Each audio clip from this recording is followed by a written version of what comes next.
uno de ellos, mañana viene otro.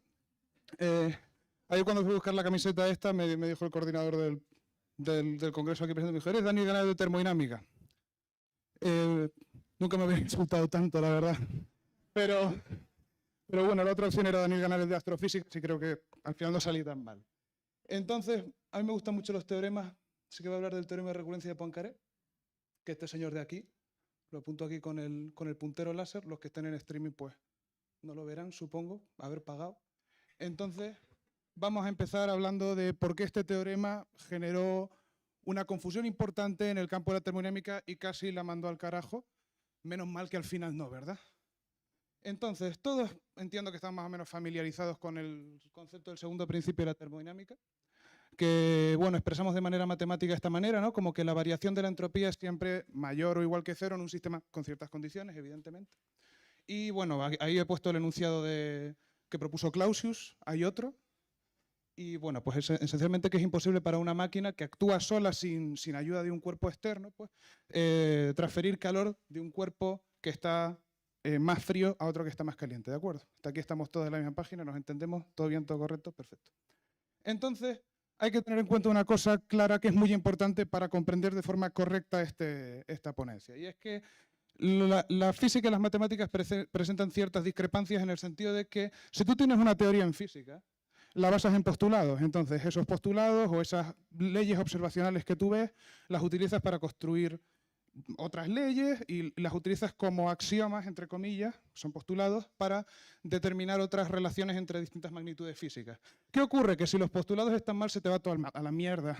Entonces no hay mucho que puedas hacer. Tú puedes tener un postulado que parece que esté bien, haces una determinada observación, lo fastidia todo, tu teoría en general se ha ido al carajo. En matemáticas no ocurre así.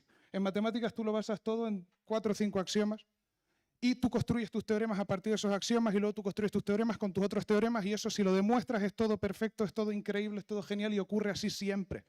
Entonces hay que tener en cuenta que aquí cuando estamos hablando de que está luchando el teorema de recurrencia de Poincaré, que ahora hablaré de qué va, con el segundo principio de la termodinámica hay que tener en cuenta que uno es un principio y otro es un teorema. Y es por esto por lo que generó un gran malestar entre los físicos del momento, ¿no? Entonces el teorema de recurrencia de Poincaré no lo demostró Poincaré. Esto es una cosa curiosa, lo demostró un tío griego que se llamaba Karateodori, no sé si se pronuncia así.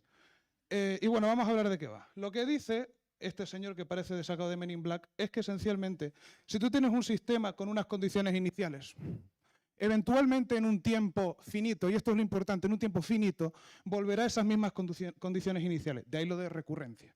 Entonces, no lo voy a demostrar porque es bastante complicado en general. Hay una demostración que quería incluir para sistemas cuánticos conservativos que es bastante sencillita, pero no me daba tiempo. La podéis encontrar en Wikipedia sin problema. Es bastante sencilla de seguir si sabéis cuántica. Y bueno, pues lo podéis consultar si os interesa.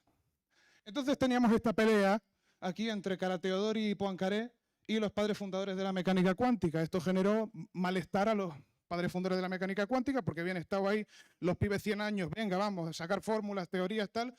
Y luego llegaron esto y dijeron, oye, mira que igual las has cagado en todo. Carnot, que está aquí presente, Sadi Carnot, se enfadó tanto que eventualmente murió de cólera. Entonces, vamos a hablar ahora un poquito de Boltzmann. Boltzmann vino a salvar la patria, que era esencialmente su trabajo, y a cambio le acosaban. Porque el pibe venía con unas ideas como muy revolucionarias, que al final resultaban ser todas ciertas, pero la gente decía, Boltzmann, tú no te estás enterando mucho del cuento, porque Boltzmann basó su solución en 2 enunciados. El primer enunciado es que el segundo principio es uno probabilístico. En plan, la entropía de un sistema con ciertas condiciones siempre aumenta con probabilidad muy cercana a 1. No siempre, no ocurre siempre. Y esto, claro, es lo que te digo, que estaba generando mucho malestar por el rollo de que, pues decía toda la peña, pero ¿cómo va a ser esto? Si yo lanzo una pelota, puedo calcular su trayectoria, puedo ver dónde acaba, puedo saber todo eso de antemano. ¿Cómo es que igual sé dónde cae, igual no sé dónde cae? Esto igual puede tener algo que ver con la charla que hizo aquí mi compañero Eduardo, que ahora mismo no lo identifico. Y el segundo enunciado que propuso como solución es que aunque el tiempo es finito, este tiempo, que vamos a llamar T grande o T mayúscula, no tiene significado físico, que es una cosa que puede ocurrir también. Y veremos con un ejemplo después cómo eso de hecho es lo que sucede, ¿no? Entonces, vamos a ver cómo efectivamente ese tiempo no tiene por qué tener significado físico, con un modelo de transferencia de calor muy sencillito que se conoce como la urna de los Ehrenfest, que propusieron aquí Tatiana Ehrenfest y Paul Ehrenfest. Ehrenfest era el alumno, ¿no? Como de Boltzmann. Boltzmann había sido su mentor. Desarrollaron la física estadística y luego se suicidaron. No sabemos si tiene que ver o no. Entonces, vamos a tener nuestro sistema. Vamos a tener dos urnas separadas por una pared que supondremos que podemos levantar el muro y pasa una pelota de un lado al otro, del otro al uno, así, ¿no? Entonces vamos a caracterizar el sistema de esta manera. Vamos a decir que el sistema está en un estado X sub J, siendo J el número de pelotitas que hay en la urna de la izquierda, ¿de acuerdo? Entonces, en este caso, que he puesto aquí a modo de ejemplo, tenemos el sistema en un estado X sub 2. ¿Estamos todos bien? ¿Todos de acuerdo? ¿Vale? Entonces, vamos a asignarles unas probabilidades a todo esto. Es decir, que cuando yo levanto la compuerta, las pelotas van de un lado al otro, del otro a uno, con una cierta probabilidad. Esa probabilidad es proporcional al número de partículas que hay en cada una de las cajas. Es decir, cuantas más pelotas hay, más probable es de que sea de esa urna de la que se va la pelota. Es decir, pues es una manera de expresar lo que estamos viendo antes, de que pues, de un cuerpo con más calor transfiere energía a otro cuerpo más frío, entre comillas, ¿no? ¿De acuerdo? Y mediante una rama de las matemáticas, que es la combinatoria, que es, por cierto, mi rama de matemática favorita, porque siempre puedes contar con ella, puedes calcular el número promedio de Raffles que vas a necesitar hacer para volver a la condición inicial, ¿de acuerdo? ¿No? Es cuántas veces vas a tener que subir y bajar la compuertita para que vuelvas a tener todas las pelotas en el estado inicial, ¿de acuerdo? Entonces vamos a hacer un pequeño ejemplo, vamos a hacer aquí un pequeño cómputo amistoso.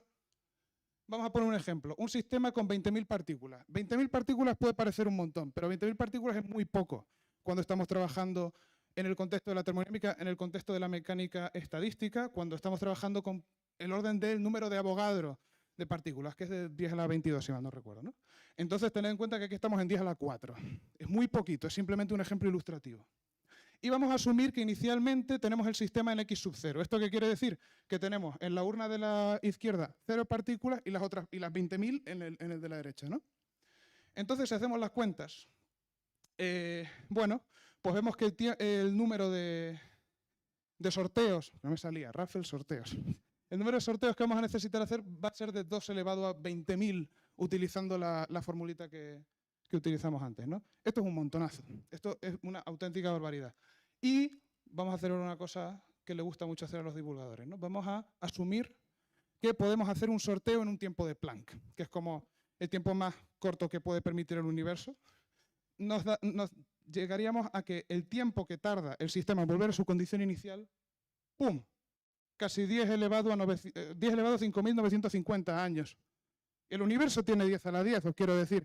Esto es una increíble barbaridad y hay que tener en cuenta que además era un sistema bastante flojo y muy ideal en el sentido de que tenía pocas partículas y haces los sorteos muy rápido. Entonces, comprobamos como efectivamente Boltzmann tenía razón a la hora de proponer sus enunciados en el sentido de que diciendo que el segundo principio era probabilístico daba pie a la recurrencia y que los tiempos, aunque sean finitos, no tenían por qué tener sentido físico, ¿no? Y ya vemos que efectivamente 10 elevado a 5.950 es un número enorme con el que los matemáticos pueden trabajar sin ningún tipo de problema, pero en física no tiene mucho que hacer. Entonces, bueno, me gustaría, antes de terminar, para ir concluyendo ya esta ponencia, me gustaría agradecer a la organización del COEFI, lo habéis hecho espectacular, esto es increíble, chicos, esto es súper divertido, se pasa genial. Y también me gustaría darles las gracias por dejarme hablar, porque al final, bueno, esto es una experiencia muy dura, pero al final se disfruta, ¿no? Entonces, bueno, vamos, muchas gracias y, bueno, pues a comer, supongo ya, a saciar nuestro hambre.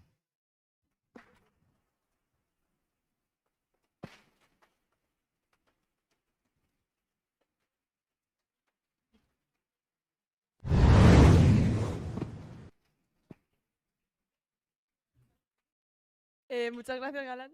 Daniel. My apologies. Si alguien tiene alguna pregunta, tenemos tiempo para alguna. No sé si lo he hecho muy bien o muy mal. Online también pueden preguntar por el chat. Bueno, pues... Quiero pensar que muy bien. Ah, vale. Vale. Ah, pues mira, de hecho me alegro que me lo preguntes porque es una cosa que se me había olvidado comentar. Bueno, ahí tenéis unas referencias por si queréis consultarlas.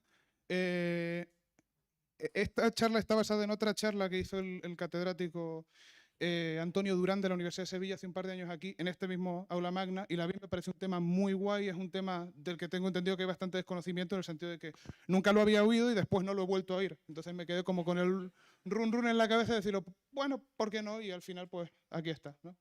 Entonces, bueno, yo solo espero que lo haya disfrutado un poquitín. Y sí, es un tema bastante curioso porque además vemos cómo pues, las matemáticas se pueden cargar una teoría, solo que al final pueden convivir las dos un poco en... Y ahora tenemos en segundo termodinámica, lo que es genial, en verdad. Y lo has hecho genial. Me ha encantado. Muchas gracias, Miriam. Gracias.